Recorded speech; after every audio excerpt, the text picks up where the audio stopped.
మీరు రాజ నరేంద్ర గారు ఏదైతుందో వీళ్ళ పర్యావరణాన్ని దృష్టిలో ఉంచుకొని ప్రకృతిని ఏ విధంగా పరిరక్షింప చేయాలనేటువంటి ఒక భావనతోని వీళ్ళ కలివి వర్ణం అనేటువంటి ఒక సినిమా తీయటం నిజంగా అభినందించదగ్గ విషయంగా భావిస్తున్నా నేను.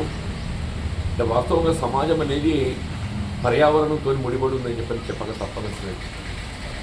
ప్రస్తుతం పెరిగిపోతున్నట్టుగా కాలుష్యం, ఈ రకరకాల కాలుష్యం ఏదైతుందో నివారింపు చేయబడటానికి దాని ప్రత్యామ్నాయం ఏదైతుందో ఇలా ప్రకృతి పర్యావరణం పరిరక్షణ చేసుకోవడమే ప్రధానం. ఒకప్పుడు ఏదైతుందో అడవులు కానీ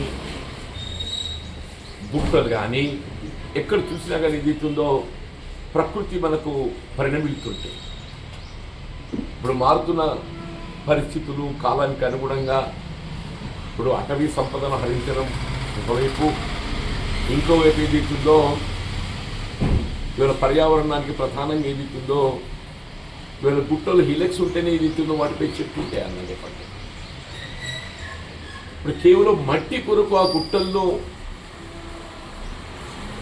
తవ్వి చేయడం చూస్తుంటే కొంత బాధ కలుగుతుంది.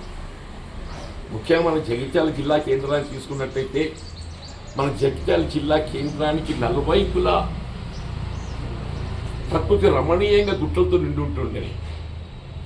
ఇవాళ మనకి నర్సింగాపూర్ చూస్తుంటే ఆ నర్సింగాపూర్ గుట్ట ఎంతో మనకు శోభనిస్తుంది. అటువంటి యొక్క నర్సింగాపూరే కానీ పరిసరాల తాటివెల్లి వైపే కానీ బాలపల్లి పొరల వైపే కానీ పొలాస వైపే కానీ మనకు గొల్లపల్లి వైపు పోతుంటే ఆ గుల్లపల్లి దాటిన తర్వాత వచ్చి అనుకుంటా గుట్టను మొత్తం తవ్వేశారు. అది గుట్టను తవ్వేయడం కేవలం మట్టి పోతుందని కాదు, దానిపై ఉండేటువంటి చెట్లు పర్యావరణం ఏదైతుందో తొలగించే పరిస్థితి ఏర్పడుతుందని చెప్పండి. ఇలా ప్రభుత్వం పర్యావరణాన్ని పరిరక్షింప చేయడం ప్రధానమైన ఒక బాధ్యత.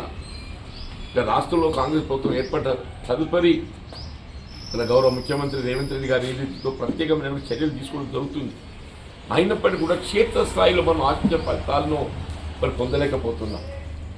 మరి క్షేత్రస్థాయిలో జిల్లా స్థాయి అధికార యంత్రాంగం ఏదైతుందో, నేను అటు మైనింగ్ డిపార్ట్మెంట్ అనే కాకుండా మైనింగ్ డిపార్ట్మెంట్తో పాటుగా ఇతర శాఖలన్నీ కూడా రెవెన్యూ కానీ పోలీస్ అధికార యంత్రాంగం కానీ ఒక విధంగా సమాజ బాధ్యత ఇదంటున్నాం. ఒక విధంగా ఈ సమాజ బాధ్యత ఇలా ప్రకృతిని పరిరక్షింప చేసుకోవటం, పర్యావరణాన్ని పరిరక్షింప చేసుకోవటం, ఇలా అటవీ సంపదను కాపాడుకోవటం, చెట్లను కాపాడుకోవటం, ఇవన్నీ కూడా ఒక విధంగా సమాజ బాధ్యత అంటున్నాం. అందులో భాగంగానే ప్లాస్టిక్ నివారణ కూడా ఒకటి అయిపోయింది.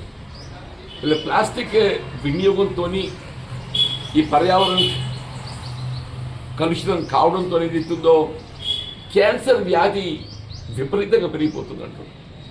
అంటే ఇప్పుడు నేను గమనించిన కాడికి నా దృష్టిలోనే ఒక మినిమం 10 to 25% క్యాజువాలిటీస్ డెత్స్ ఏదైతుందో క్యాన్సర్ బారిన పడుతుంది. అసలు క్యాన్సర్ అనేది అదే డయాగ్నోస్ కావడానికి చివరి దశ చేరుకుంటుంది. వరకే మనకి చేయి దాటిపోతుంది, గుర్తించబడగా చేయి దాటిపోతుంది.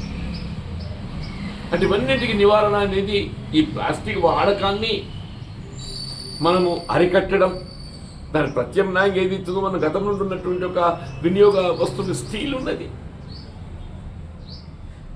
అసలు ప్లాస్టిక్ మనం శుద్ధి చేయము, ఏది చేయము, గ్లాసెసే కానీ అది ఒకసారి అది భూమిలో కలిస్తే అది 100 సంవత్సరాలనే కానీ కరిగిపోదు అది అంటారు. 100 సంవత్సరాలు కరిగిపోదని చెప్పంటారు. ఏదైనా మిత్రుడు నరేంద్ర గారు ఈరోజు మరి ఇంత మంచి కాన్సెప్ట్తో వృక్షాన్ని పరిరక్షింప చేయవలసిన బాధ్యత సమాజంపై ఏ మేరకు ఉందని తెలియజెప్పే విధంగా మరి మూవీ కలివి వనం తీయడం ఏదైతుందో అభినందిస్తున్నాను.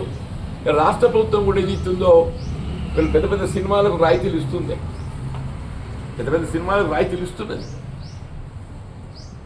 వీళ్ళు మొన్న కూడా సీఎం గారు ప్రకటించిండ్రు, వీళ్ళు సినిమాలకు ఇవ్వబడే రాయితీలో కొంత భాగం ఏదైతుందో అందులో పనిచేసే కార్మికులకు చెందే విధంగా ఏదైతుందో ప్రభుత్వం నిర్ణయం తీసుకుంటుందని చెప్పండి. ఏదైనా ఇది ఈ భవిష్యత్ తరాలకు ఉపయోగపడేటువంటి అంశం, సమాజానికి ఉపయోగపడేటువంటి అవకాశం, పిల్లల భవిష్యత్తును తీర్చిదిద్దేటువంటి ఒక మరి సినిమా కలివి వనం కాబట్టి రాష్ట్ర ప్రభుత్వం గౌరవ ముఖ్యమంత్రి గారికి అట్లే సినిమాటోగ్రఫీ మంత్రి కుమ్మటిరెడ్డి వెంకటరెడ్డి గారికి, మన జిల్లా మంత్రివర్యులు అడ్డు లక్ష్మణ్ గారికి నేను ప్రత్యేక విజ్ఞప్తి చేస్తున్నాను. ఈ కల్వి వనం సినిమాకు సంబంధించి మరి పిల్లలకు చూడటానికి వరకు ఏదైతుందో ఒక ప్రత్యేకంగా ఒక 50% సినిమా టికెట్లపై రాయితీ ఇచ్చి ప్రదర్శనకు అనుమతి ఇవ్వాలని చెప్పని నేను విజ్ఞప్తి చేస్తాను.